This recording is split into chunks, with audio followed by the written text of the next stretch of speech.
Vande Bharat flight AX1344 इस plane में total 184 भारतीय नागरिकों को दुबई से कोरिकोड लाया जा रहा था। 4 घंटे की उड़ान के बाद AX1344 प्लेन बिजली चमकने और बारिश के बीच कोरिकोड में उतरने की तैयारी कर रहा था। पायलट के तरफ से अनाउंसमेंट हो चुकी थी कि प्लेन लैंडिंग करने वाला है। प्लेन के अंदर बैठे सभी लोगों को कुछ न कुछ अजीब लग रहा था, क्योंकि प्लेन कभी ऊपर तो कभी नीचे हो रहा था और उसकी स्पीड भी कम ज्यादा हो रही थी। प्लेन कैलिकट इंटरनेशनल एयरपोर्ट के रनवे पर पहुंच चुका था, लेकिन आखिरी पलों में लैंडिंग का इरादा बदल दिया गया। वंदे भारत फ्लाइट ने उतरने की 2 कोशिशें की थी। पहली कोशिश के दौरान बादलों की परत बहुत नीचे थी और रनवे नजर नहीं आ रहा था। उसके बाद प्लेन को दोबारा से लैंड कराया गया। सबको लगा कि प्लेन ने लैंडिंग कर ली है, लेकिन 2-3 सेकंड्स के बाद ही प्लेन की स्पीड बहुत ज्यादा बढ़ गई और प्लेन रनवे से भटक गया और पहाड़ से 30 फुट गहरी खाई में जा गिरा। तो चलिए दोस्तों, जानते हैं इस एक्सीडेंट को डिटेल में और जानते हैं कि खाई में गिरने के बाद 184 लोगों का और प्लेन का हाल क्या हुआ।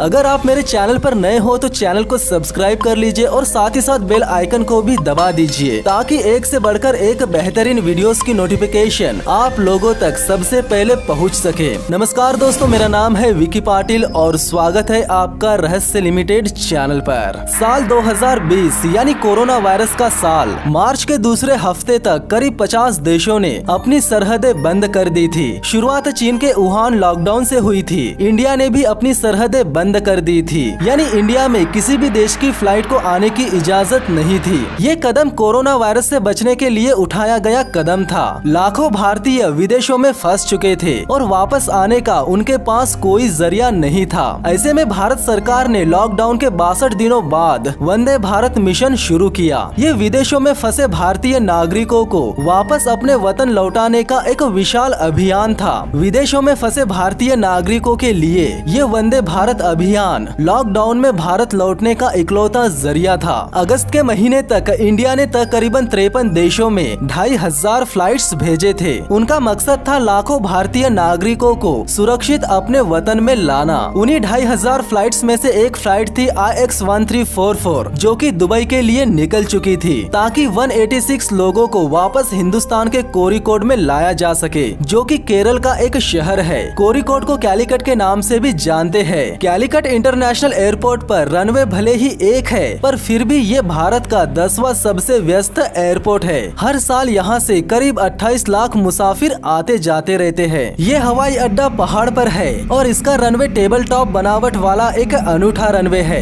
इसका मतलब है कि बाकी रनवेज के मुकाबले ये रनवे काफी ऊंचाई पर यानी पहाड़ पर स्थित है। इस तरह के रनवे के साथ चुनौती ये है कि अगर प्लेन रनवे से आगे निकल जाए तो प्लेन को रोकने के लिए रनवे सेफ्टी एरिया जैसा कोई इंतजाम नहीं है। इसका सीधा सा मतलब है कि प्लेन सीधा पहाड़ से खाई में ही गिरेगा। फ्लाइट के दुबई पहुंचने के बाद 186 लोगों में से 184 लोग कोविड टेस्ट करके प्लेन में बैठ गए। 2 लोग किसी कारणवश प्लेन में नहीं बैठ पाए। वंदे भारत फ्लाइट में सवार थे कप्तान दीपक साठे, फर्स्ट ऑफिसर अखिलेश कुमार और 4 flight attendant. Captain Sathe air force के अनुभवी पायलट थे और 15 सालों से पेशेवर विमान उड़ा रहे थे। Air India express AX1344 Dubai से उड़ान भर चुका था और उस विमान की मंजिल थी कोरिकोड। दुबई से कोरिकोड पहुंचने में 4 घंटे का वक्त लगने वाला था, लेकिन केरल को बादलों ने घेर रखा था। मानसून की बारिश जोरों पर थी। मौसम विभाग ने कोरिकोड में रेड अलर्ट जारी कर दिया था। बारिश के कारण कोरिकोड में जमीन खिसकने की वजह से कुछ हादसे भी हुए थे। सिर्फ 20 घंटे में कोरिकोड में 258 मिलीमीटर बारिश हो चुकी थी, यानी सामान्य बारिश से बहुत ज्यादा।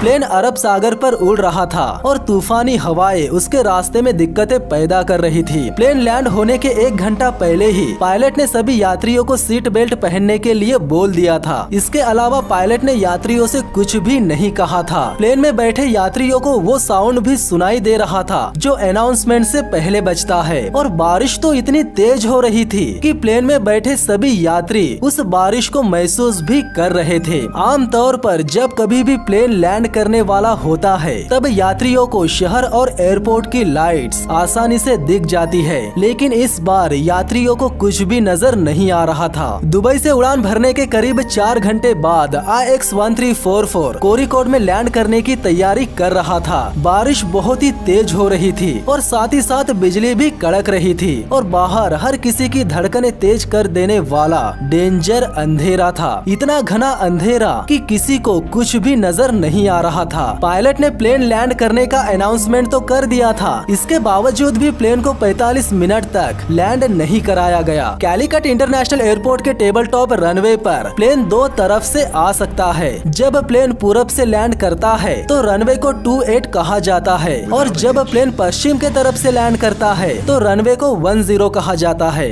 AX1344 अरब सागर के तरफ से आगे बढ़ते रहता है और एयरपोर्ट के ओवल जैसी आकृति में चक्कर काटता है और रनवे 28 पर हवा की दिशा में उतरने वाला होता है। लेकिन तभी आखिरी लम्हों में पायलट दूसरी कोशिश के लिए फैसला बदल देता है और वही कोशिश जानलेवा साबित होने वाली थी। प्लेन रनवे पर ना उतरते हुए वापस अरब सागर के तरफ निकल गया और 1800 मीटर तक ऊपर चला गया। प्लेन कोरिकोड से अरब सागर में 35 किलोमीटर तक अंदर जा चुका था। उसके बाद प्लेन वापस मुड़कर कोरिकोड के एयरपोर्ट पर आया और स्पीड में पहाड़ पर मौजूद टेबल टॉप रनवे के तरफ बढ़ रहा था। इस बार प्लेन पश्चिम के तरफ से आ रहा था और रनवे 10 के तरफ बढ़ रहा था। बारिश तो बिल्कुल भी कम नहीं हुई थी और AX1344 ने रनवे 10 पर टच डाउन किया और प्लेन के अंदर बैठे पैसेंजर्स को बिना बताए ही यानी विदाउट अनाउंसमेंट के ही प्लेन ने लैंडिंग कर ली। प्लेन तेज रफ्तार पर रनवे पर दौड़ रहा था और अंदर बैठे यात्रियों को लग रहा था कि कुछ तो गड़बड़ जरूर है। प्लेन के लैंड होने के 3-4 सेकंड्स में ही प्लेन की स्पीड बहुत ज्यादा बढ़ गई थी और अंदर बैठे पैसेंजर्स को लग रहा था कि प्लेन रनवे पर नहीं बल्कि किसी उबड़ खाबड़ रास्ते पर दौड़ रहा हो। पायलट ने अंदाजा लगाया कि ब्रेक सही लग रहा है। जब पायलट ने ब्रेक लगाया और प्लेन की स्पीड पायलट की उम्मीद के मुताबिक कम नहीं हुई, तब जाकर पायलट को समझ में आया कि कुछ तो गड़बड़ जरूर है। लेकिन तब तक काफी देर हो चुकी थी, यानी प्लेन रनवे से भटक गया था और पहाड़ से 30 फुट नीचे जाकर गिर गया और गिरते ही प्लेन के 2 टुकड़े हो गए, यानी आधा हिस्सा पीछे रह गया और आधा हिस्सा आगे की ओर निकल गया। लोगों को घर सुरक्षित पहुंचाने के लिए चलाए जा रहे वंदे भारत मिशन में ये भयानक हादसा घट चुका था। इस हादसे में टोटल 21 लोगों की मौत हो चुकी थी और मरने वालों में 59 साल के पायलट कैप्टन दीपक साठे भी थे और 169 लोग इस हादसे में बच गए। तो दोस्तों, इस घटना के बारे में आपकी क्या राय है कमेंट करके जरूर बताना और ऐसी ही इंटरेस्टिंग वीडियोस को देखने के लिए इस रहस्य लिमिटेड चैनल को सब्सक्राइब जरूर करें और बेल आइकन को भी दबा दें ताकि आने वाली बेहतरीन वीडियोस की नोटिफिकेशन आप लोगों तक सबसे पहले पहुंच सके।